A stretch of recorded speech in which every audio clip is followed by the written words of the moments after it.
William Shakespeare from Macbeth, "Canst thou not minister to a mind diseased, pluck from the memory a rooted sorrow, raise out the written troubles of the brain?" William Shakespeare from Hamlet, "Sleep rock thy brain." William Shakespeare from Othello, "I would not put a thief in my mouth to steal my brains." William Shakespeare from Romeo and Juliet, "True I talk of dreams, which are the children of an idle brain, begot of nothing but vain fantasy." William Shakespeare, "My brain more busy than the laboring spider weaves tedious snares to trap mine enemies." Gordon M. Shepherd, "The brain seems to be made up of a bewildering complexity of parts, and the cells within the parts seem to be characterized by an inscrutable complexity of form, extent, and relationships with each other." Sybil Shepherd, "You have the morals of rabbit, the character of a slug, and the brain of a platypus."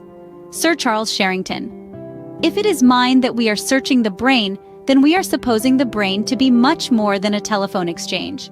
We are supposing it to be a telephone exchange along with subscribers as well." Sir Charles Sherrington, "Swiftly the brain becomes an enchanted loom, where millions of flashing shuttles weave a dissolving pattern, always a meaningful pattern, though never an abiding one." Sir Charles Sherrington, "He solved at a stroke the great question of the direction of nerve currents in their travel through brain and spinal cord." Sir Charles Scott Sherrington, "As followers of natural science, we know nothing of any relation between thoughts and the brain, except as a gross correlation in time and space." Jack P. Shonkoff and Deborah A. Phillips, "The brain is the ultimate organ of adaptation. It takes in information and orchestrates complex behavioral repertoires that allow human beings to act in sometimes marvelous, sometimes terrible ways." John Shore, "Your brain receives, stores, and processes information, dispenses results, and controls your biological equipment.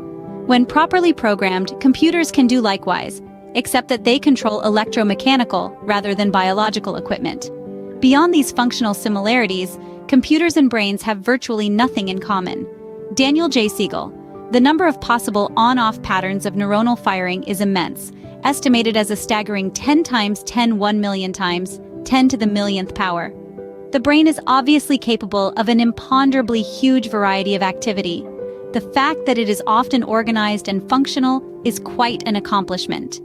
Anthony Smith, "The brain of modern man, whatever its origins, is better than it need be, and rarely tapped for its true potential." Anthony Smith, "Liver, spleen, heart, and guts are all intriguing, but cannot hold a candle to the brain.